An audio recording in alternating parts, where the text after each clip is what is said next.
சிறகடி காசே சீரியலில் இப்போ முத்து போயிட்டு இன்ஸ்பெக்டர் கிட்ட பேசி அதே மாதிரி மீனாவும் கெஞ்சுறாங்க, மனோஜும் கெஞ்சுறனால சரி, இப்போ சாக கிடக்கிறவன் வந்து செத்துட்டான் அப்படின்னா கண்டிப்பாக அவன் அரெஸ்ட் பண்ணுற மாதிரி தான் வரும். எப்போ கூப்பிட்டாலும் வரணும். இனிமேல் இந்த மாதிரி பண்ண மாட்டேன்னு எழுதி கொடுத்துட்டு போ அப்படின்னு ரோஹிணி கிட்ட சொல்ல, ஃபஸ்ட்டு நீங்கள் போங்க அப்படின்ட்டு முத்து அண்ட் மீனாவும் சொல்கிறாங்க.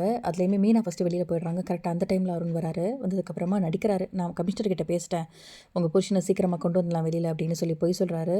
நான் தப்பே பண்ணாத எதுக்கு என்ன வெளியே கொண்டு வரணும் அப்படின்னு முத்து சொல்ல, அருணுக்கே அதிர்ச்சியாக இருக்குது. என்னாச்சு அப்படின்னா, இல்லை இவர் தப்பே பண்ணல அப்படின்னா, அப்போ யார் தப்பு பண்ணது அப்படின்னா, சிட்டி தான் ஆட்களை வச்சு பண்ணியிருக்கான் அப்படின்னு சொன்ன உடனே ஷாக் ஆகுது. ஏன்டா வெளியில் வந்தான் அப்படிங்கிற மாதிரி முறைச்சிட்டு ஒரு பக்கம் அருண் உள்ள போக, இன்ஸ்பெக்டர் கிட்ட போய் சார் இவன் அப்படிப்பட்ட ஆள் தான் சார் அப்படின்னு, நீங்கள் பாரு உங்கள் குடும்ப பிரச்சனைலாம் இங்கே வந்து பேசாத, அவன் தப்பு பண்ணல அதனால் வெளியில் போயிட்டான், அவன் வேலையை பாரு அப்படின்னு இன்ஸ்பெக்டரும் சொல்கிறாரு.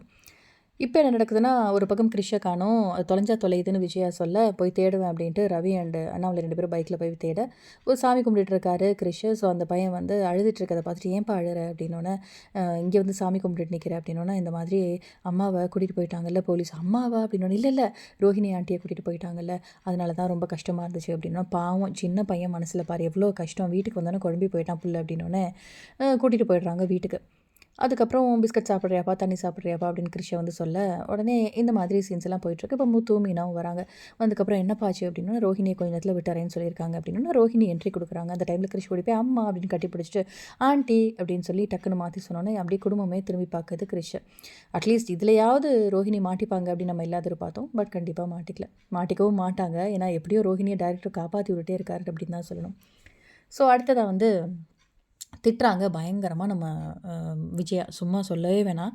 அப்படி ரோஹிணி திட்டுறாங்க. தெரியும்டி இந்த மாதிரிலாம் வேலை பண்ணுவேன் அப்படின்ட்டு. உன்னால தான் இந்த மாதிரி எல்லாமே நடக்குதுன்னு விஜயாவை பிடிச்சி அண்ணாமலை திட்ட, நீ வந்து மாமியார்னா இப்போ எல்லாரையும் அரட்டி உருட்டிட்டு இருக்கிறது உன் வேலை கிடையாது. முதல்ல தாய் பாசம் மாதிரி அம்மா மாதிரி இருக்க கற்றுக்கோ மருமகளுக்கெல்லாம் அப்படின்ட்டு பேசுகிறாரு. அதுக்கப்புறம் அப்கமிங்கில் வந்து, நீ இனிமேல் என்ன தெரியுமா விஜயா பண்ணுற, பெருமை சேர்க்குற மாதிரி ஏதாவது பண்ணு, அந்த பிள்ளைங்களுக்கெல்லாம் அம்மா மாதிரி இருக்க பழகிக்கோ அப்படின்னு சொல்லிட்டு. அதுக்கப்புறம் வந்து என்ன நடக்குதுன்னா, அப்கமிங்கில் அறக்கட்டளையில் இருக்க எல்லாருக்கும் சாப்பாடு போடுவாங்க. அது வீடியோ எடுத்து ஏதாவது டாக்டர் பட்டம் வாங்கி கொடுக்குறேன் அப்படின்னு லூஸ்தனமாக பார்வதி வந்து ஒரு பக்கம் வீடியோ எடுத்துகிட்ருக்காங்க. விஜயா சாப்பாடு போடும்போது அம்மா சாப்பாடு போடுறாங்க, முத்து அங்கே உட்காந்துறாங்க. உட்காந்தோன்னே சாப்பாடு போட தயங்குறாங்க விஜயா வந்து முத்துக்கு. அம்மா அவன் கையால் சாப்பிட்டதே இல்லைம்மா, எப்போ சாப்பிட்டேன்னு ஞாபகமே இல்லை, சின்ன வயசுலேயே வந்து பாட்டி வீட்டுக்கு அனுப்பிட்டேன், ப்ளீஸ்மா இன்றைக்காவது உன் கையால் சாப்பிட்றேன் அப்படின்னு முத்து கெஞ்சும் போது நமக்கே அழுகையாக வந்துடுது.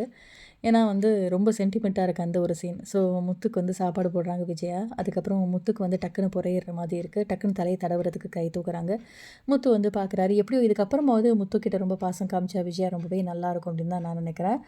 ஸோ இன்னுமே ரொம்பவே கூத்தாக இருக்க போது, டாக்டர் பட்டம் வாங்க போகிறேன் அப்படின்னு சொல்லிட்டு விஜயா பண்ணுற கூத்தாக இருக்கும். எப்படியோ ரோஹிணி மாட்டலை, அதுதான் விஷயம். எப்போ மாட்ட போகிறாங்க அப்படிங்கிறத பார்க்கலாம். இந்த வீடியோ பிடிச்சிருந்தா லைக் பண்ணுங்கள்.